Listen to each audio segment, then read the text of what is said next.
Kalau Lesti tidak punya lagu yang dicipta sendiri ya? Di situ duduk dulu.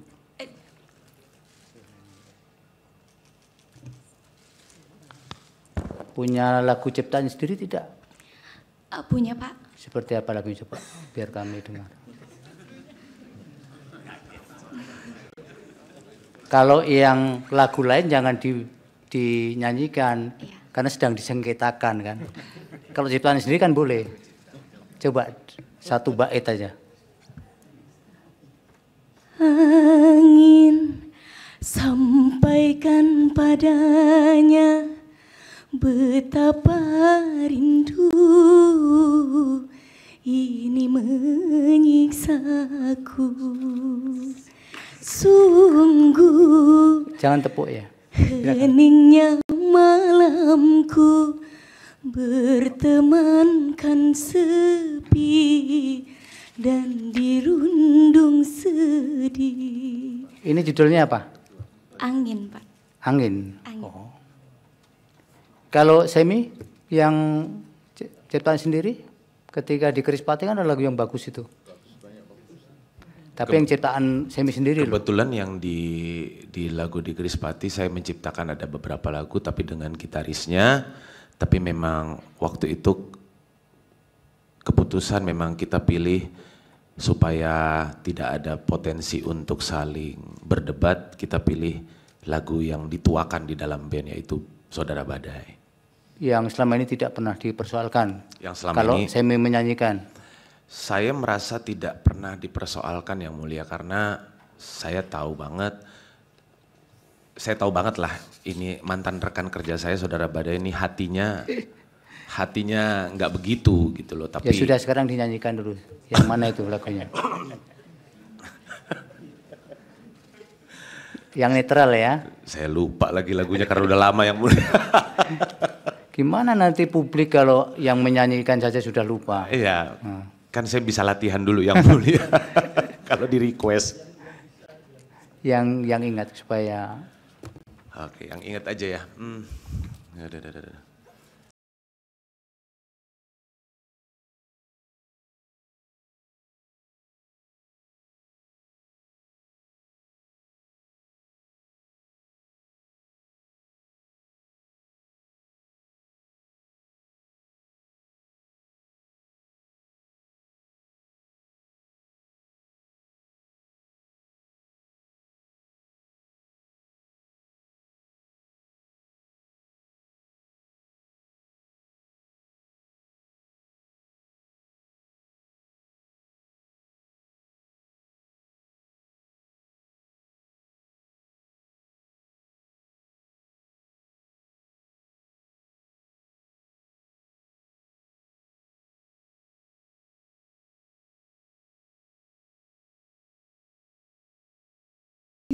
Baik, cukup. Itu Yang Mulia Prof. Arif apa? Lagu favoritnya itu. Terima kasih Yang Mulia. Baik, dilanjut ahli. Siapa dulu dari pemohon 28? Oke, terima kasih Mulia.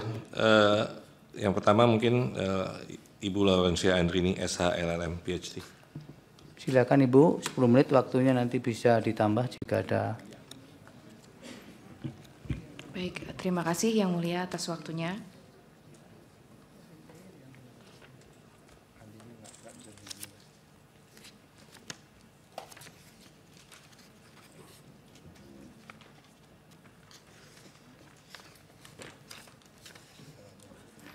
Mohon maaf Yang Mulia.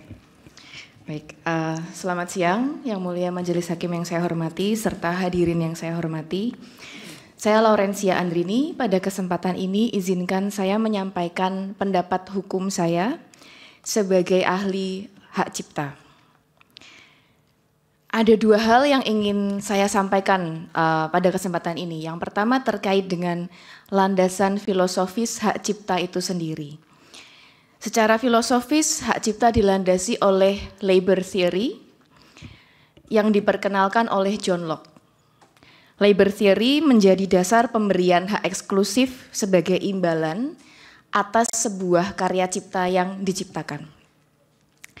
Kemudian, landasan kedua bagi hak cipta adalah teori kemanfaatan atau utilitarian theory.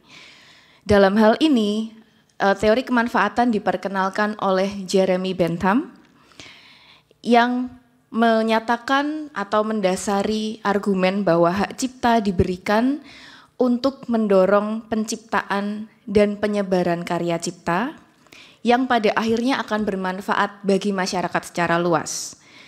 Dengan kata lain, hak cipta diberikan bukan hanya semata-mata untuk melindungi kepentingan pribadi pencipta, tetapi untuk menciptakan insentif ekonomi agar pencipta itu terus berkarya dan karyanya bermanfaat atau dapat dinikmati oleh masyarakat luas. Kemudian yang kedua terkait dengan hak terkait. Landasan teori dari hak terkait salah satunya juga adalah terkait dengan utilitarian theory yang dikemukakan oleh Jeremy Bentham. Menekankan bahwa hukum harus diarahkan untuk memaksimalkan kebahagiaan kolektif dan dalam hal ini pelindungan hak terkait misalnya bagi penyanyi mendorong terciptanya ekosistem kreatif yang produktif dan berkelanjutan. Landasan kedua bagi hak terkait adalah teori ekonomi.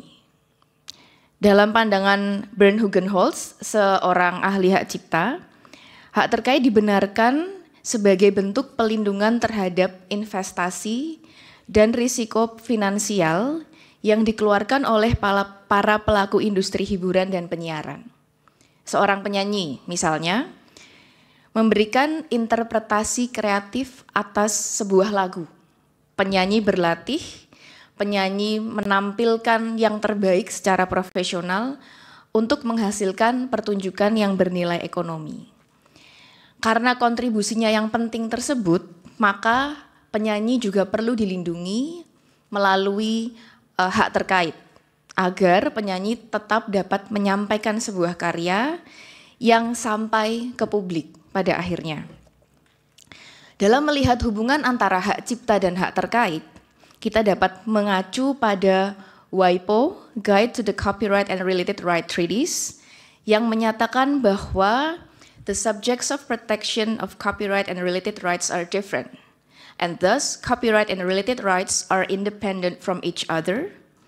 The rights of performers, producers of phonograms, and broadcasting organizations are independent from the rights of the authors in literary and artistic works. Dalam hal ini, artinya adalah hak terkait bukanlah subordinat dari hak cipta, melainkan sebuah rezim hukum yang memiliki dasar perlindungan tersendiri dalam sistem kekayaan intelektual.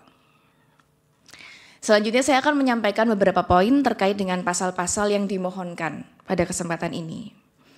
Pertama, pada pasal 9 ayat 3 berbunyi setiap orang yang tanpa izin pencipta atau pemegang hak cipta dilarang melakukan penggandaan dan atau penggunaan secara komersial ciptaan. Saya punya catatan terkait dengan pasal 9 ayat 3. Catatan yang pertama adalah terkait dengan frasa dilarang. Dalam pasal ini sering dimaknai bahwa dilarang memberikan hak bagi pencipta untuk melarang orang lain. Padahal jika kita melihat dari terminologi yang ada dalam pasal 9 ayat 3, frasa dilarang ini sesungguhnya adalah mandat hukum yang diberikan oleh negara. Sehingga maksudnya dilarang adalah dilarang oleh negara, bukan memberikan hak kepada pencipta untuk melarang orang lain. Hak pencipta ada pada pasal 9 ayat 2 untuk memberikan izin sebetulnya yang mulia. Jadi ini perlu dipahami dalam konteks keseluruhan Undang-Undang Hak Cipta, pasal 9 dan juga pasal 23 ayat 5. Karena pasal 23 ayat 5 menyebutkan bahwa setiap orang dapat melakukan penggunaan secara komersial ciptaan dalam suatu pertunjukan tanpa meminta izin terlebih dahulu kepada pencipta dengan membayar imbalan kepada pencipta melalui lembaga manajemen kolektif. Jadi kita tidak bisa melihat pasal-pasal itu sebagai pasal-pasal yang terpisah. Kita harus melihat secara utuh. Pasal 9 merupakan norma umumnya, hak bagi pencipta, karena sekali lagi ciptaan itu tidak hanya terkait dengan lagu dan musik. Ciptaan itu tidak hanya terkait dengan hal-hal atau ciptaan yang bisa dibawakan dalam pertunjukan. Kemudian dalam pasal 23 ayat 5 harus kita pahami sebagai sesuatu atau norma khususnya. Jadi memang pada norma umumnya pencipta itu berhak untuk memberikan izin. Kemudian untuk konteks pertunjukan sebagaimana dimaksud dalam pasal 23 ayat 5 dibebaskan atau dikecualikan bagi pertunjukan asalkan sudah membayar imbalan kepada pencipta melalui LMK. Nah, ketentuan pada pasal 23 ayat 5 ini juga multitafsir yang mulia. Yang pertama, frasa setiap orang menimbulkan pertanyaan maksud saya terkait pihak mana saja dalam pertunjukan itu yang pertama tidak perlu meminta izin serta siapa yang kemudian perlu membayarkan royalti melalui LMK. Selain tidak menentukan siapa yang wajib membayar royalti, pada pasal 23 ayat 5 juga tidak menentukan kapan imbalan atau royalti tersebut harus dibayarkan.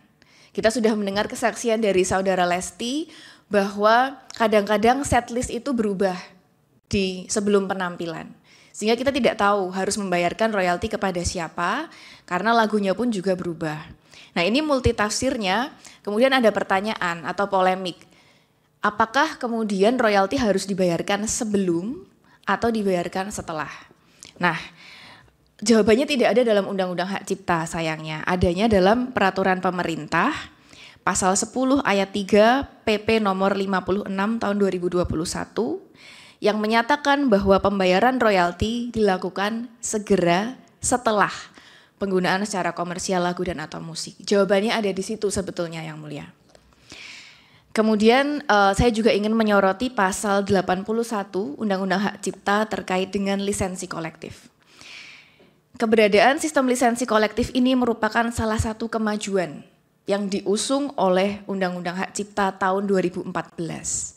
Sebelumnya, Undang-Undang Hak Cipta tahun 2002 belum mengatur ketentuan terkait dengan sistem lisensi kolektif ini.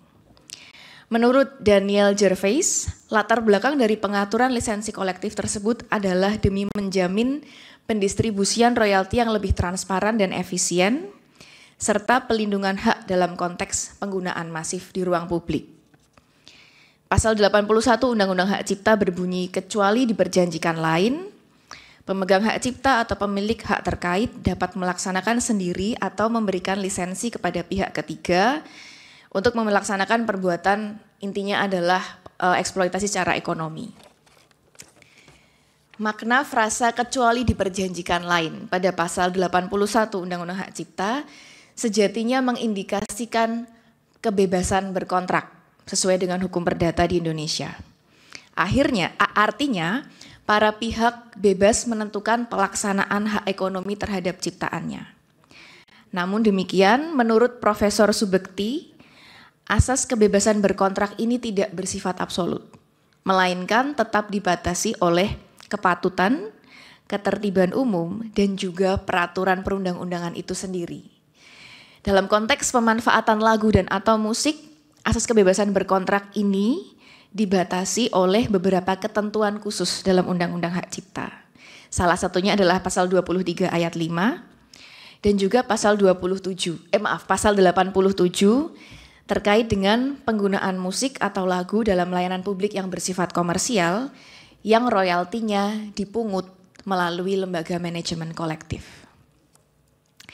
Selanjutnya saya juga akan membahas pasal 87 Undang-Undang Hak Cipta yang berbunyi untuk mendapatkan hak ekonomi, setiap pencipta, pemegang hak cipta, pemilik hak terkait menjadi anggota LMK agar dapat menarik imbalan yang wajar dari pengguna yang memanfaatkan hak cipta dan hak terkait dalam bentuk layanan publik yang bersifat komersial.